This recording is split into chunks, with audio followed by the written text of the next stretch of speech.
Danas ćemo govoriti o zgodnom besplatnom programu Strokit. Pomoću njega i jednostavnim crtanjem simbola upravljate programima. Simbole crtate pritiskom na desnu tipku miša, a sve to izgleda otprilike ovako.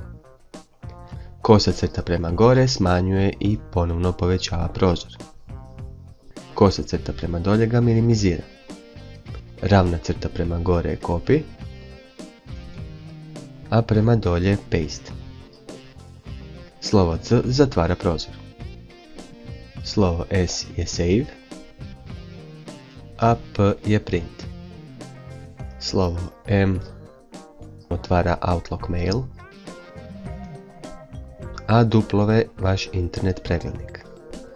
Kosa crta dolje desno otvara novi tab, a gore lijevo zatvara. Program prepoznaje preko 50 naredbi, a vi možete dodavati i nove. Ja sam dodao da slovo E otvara e-kako.hr stranicu.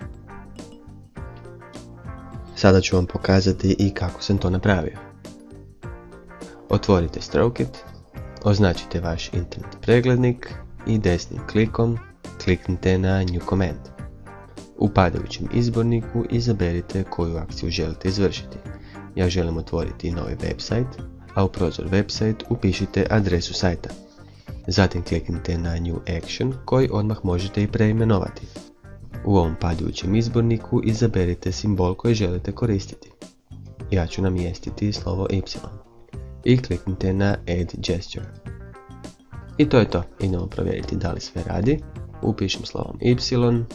I da, sve funkcionira, otvorio se YouTube. Program skinite na downloadu.hr, link se nalazi ispod videa, a ispod videa će se također nalaziti i ovaj link sa popisom svih simbola i kako se oni izvode.